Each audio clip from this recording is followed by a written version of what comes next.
Kelihatan ya? Kelihatan? Ya, kelihatan kok.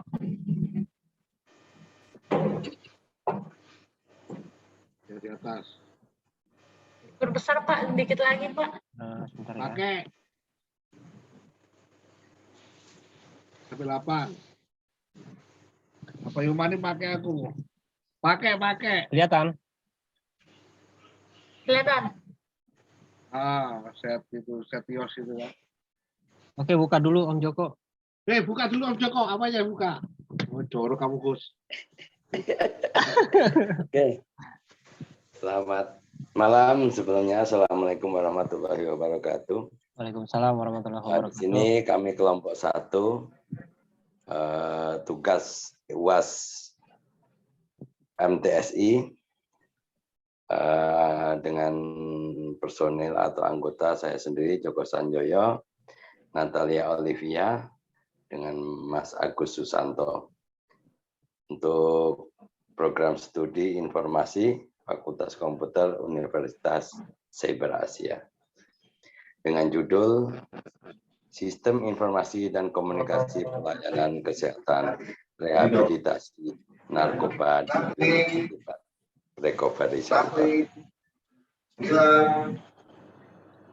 Next.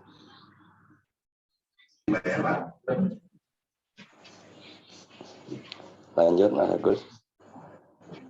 Abstrak untuk jurnal kita sementara ini penerapan sistem teknologi informasi dan komunikasi dalam pelayanan kesehatan rehabilitasi narkoba di Klinik Titik Balik Recovery Center. Tujuan dari penelitian ini adalah untuk menganalisis penggunaan teknologi informasi dan komunikasi dalam pelayanan kesehatan di Klinik Titik Balik Recovery Center yang diberikan kepada pasien. Kata kunci kita adalah teknologi informasi dan komunikasi pelayanan kesehatan rehabilitasi narkoba di Klinik Titik Balik Recovery Center. Next. Bab 1, pendahuluan. Visi klinik adalah menjamin terlaksananya program peningkatan kemampuan lembaga rehabilitasi medis dan lembaga rehabilitasi sosial bagi pecandu dan korban penyalahgunaan narkotika secara efektif, efisien, dan akuntabel. Misi klinik adalah meningkatkan mutu layanan lembaga rehabilitasi medis dan rehabilitasi sosial bagi pecandu dan korban penyalahgunaan narkotika yang diselenggarakan oleh masyarakat. Next. Narkotika. Pengertian narkotika adalah zat atau obat yang berasal dari tanaman atau bukan tanaman, baik sintetis maupun semi-sintetis. Zat tersebut menyebabkan penurunan atau perubahan kesadaran, menghilangkan rasa, mengurangi hingga menghilangkan rasa nyeri, dan dapat menimbulkan ketergantungan. Rehabilitasi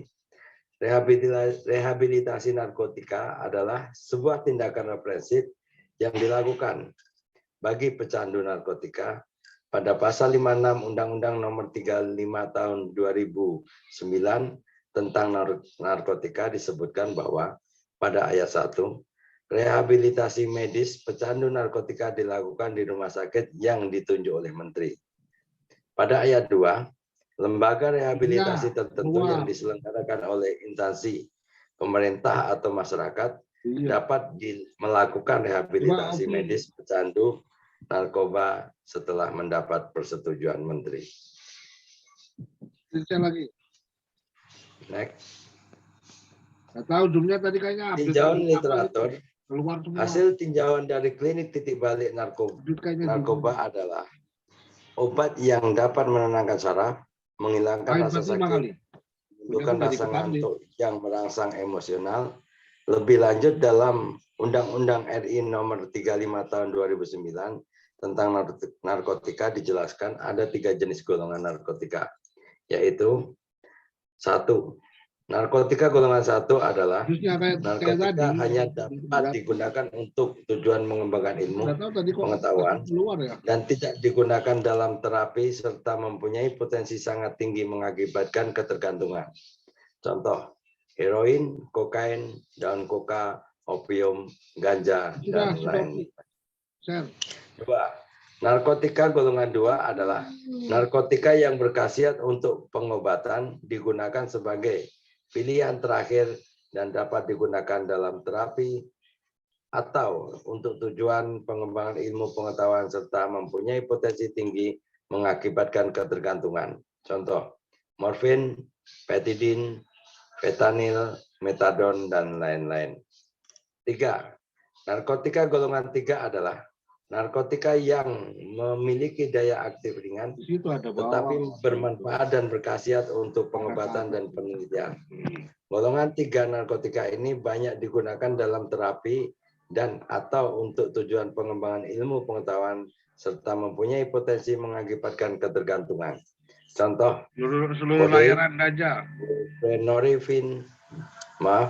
buprenorfin, etil morfina, serta kodeina. Selanjutnya akan dilanjutkan oleh teman kita. Iya, kalau enggak kembali Mbak pakai Olivia. bisa ngajar. Silakan Mbak Natalia Olivia dilanjutkan. Baik, selanjutnya saya akan melanjutkan presentasinya. Metode penelitian. Nomor 1, wawancara, yaitu pengumpulan data dengan langsung menggunakan tanya jawab pada seksi rehabilitasi tentang pendataan pasien rehabilitasi narkoba di klinik titik balik recovery center. Yang kedua, melakukan observasi, yaitu pengamatan secara langsung saat penulis melakukan praktik kerja lapangan di klinik utama titik balik recovery center dengan mengambil data yang penulis perlukan. Yang ketiga, literatur, yaitu penulis menggunakan buku-buku yang diambil dari BNN yang berhubungan dengan permasalahan atau objek yang akan dibahas, sehingga memberikan informasi yang mendukung paper ini. Yang keempat, objek yang diteliti sebagaimana berikut. 1. Sistem. Pada umumnya kumpulan dari sub-sub menu sistem yang saling berinteraksi antara subsistem yang satu dengan subsistem yang lain dalam mencapai tujuan yang sama. Dewasa ini ada 2 pendekatan yang digunakan dalam mengartikan sistem, yaitu kelompok yang menekankan pada prosedurnya dan kelompok menekankan pada komponen-komponen atau elemen-elemen. Yang kedua, informasi. Siti Nurvia 2016. Informasi adalah data yang telah diklasifikasi atau dipresentasikan untuk digunakan dalam proses pengambilan keputusan. Yang ketiga, rehabilitasi. Rehabilitasi adalah proses pemulihan pada ketergantungan penyalahgunaan narkotika atau pecandu secara komprehensif meliputi aspek biopsikososial dan spiritual, sehingga memerlukan waktu lama, kemauan keras, kesabaran, konsistensi, dan pembelajaran terus-menerus. Next. Hasil analisis dan pembahasan di Health Environment Clinic. 1.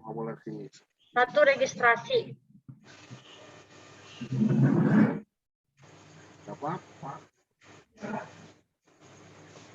Dua, ada login dan passwordnya. Itu kan malam juga tidurnya. Yang ketiga, ini login yang mau masuk ke tim data kita sendiri, submenunya di awal.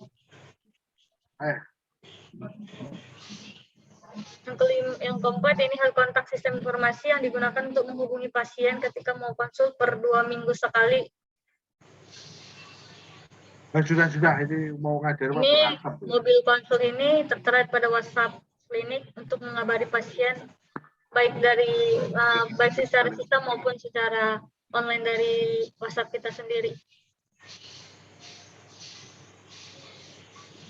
Ini bagiannya mau pendaftaran pasien, mau konsultasi, pendaftaran pasien baru, bahkan mau pengambilan obat di farmasi.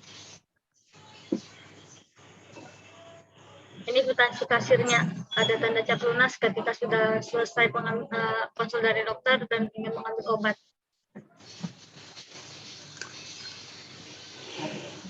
Ini menu layanan sistem apoteker tersendiri. Ini punya apoteker tersendiri.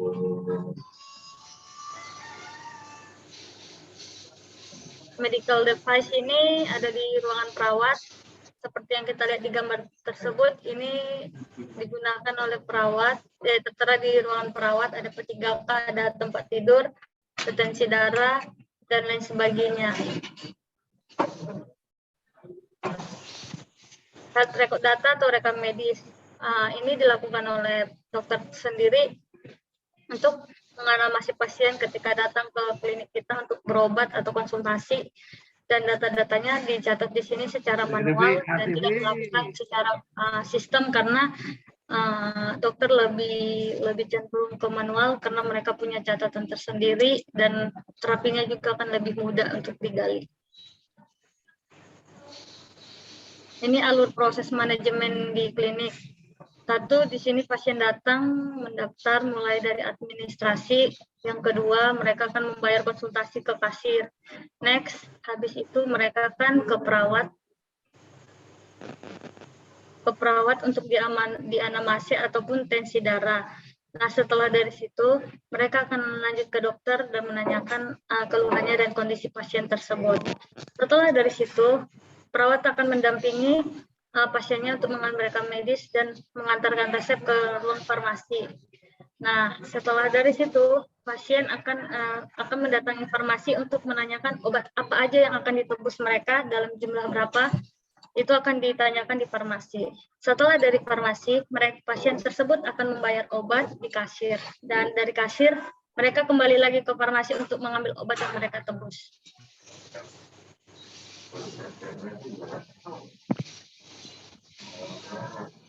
Analisis. Satu, kesenjangan digital. Masih terbatas infrastruktur teknologi TIK di beberapa daerah, tentunya membatasi penyebaran implementasi e-health inisiatif PLIK dan MLIK dari Kementerian Kominfo merupakan salah satu alternatif untuk mengatasi ini sembari menunggu selesainya inisiatif Pawaparing untuk penyiapan infrastruktur TIK. Namun demikian, infrastruktur TIK hanyalah salah satu aspek dari TIK. Masih diperlukan pengembangan dari sisi konten aplikasi, sumber daya manusia pendukung. Selain itu, selain juga hal dasar seperti listrik yang stabil juga masih menjadi salah satu faktor penghambat. Yang kedua, keengganan tenaga kesehatan untuk menggunakan e-health dari aspek kesehatan. Perlu pembangunan kapasitas untuk mendidik para tenaga kesehatan dalam pemanfaatan TIK. Melirik negara tetangga, Filipina, pemanfaatan e-health di negara tersebut serta dengan kejelasan remunerasi ketika seorang pekerja kesehatan melayani masyarakat secara jarak jauh.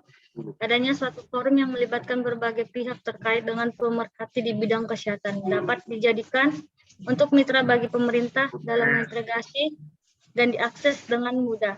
Data yang berkualitas dihasilkan dari sistem informasi handal yang dapat memberi dukungan informasi dalam penentu kebijakan di semua daerah. Sistem informasi kini telah menjadi alat manajemen yang efektif. Yang kedua, manfaat telemedicine. Manfaat telemedicine mencakup ke dalam 3 aspek yang saling terkait satu sama lain, yaitu pasien, dokter, rumah sakit. Manfaat langsung bagi pasien adalah mempercepat akses keputusan pusat rujukan. Yang kedua, mudah mendapatkan pertolongan sambil menunggu pertolongan langsung dari dokter pribadi. Yang ketiga, pasien merasakan tetap dekat dengan rumah di mana keluarga dan sahabat dapat memberi dukungan langsung. 4, menurunkan stres mental dan ketegangan yang dirasakan di tempat kerja. Ini adalah bagian-bagian dari telemedicine. Ada 3 telemedicine. Ini ada medicine, obat, informatika, dan telekomunikasi.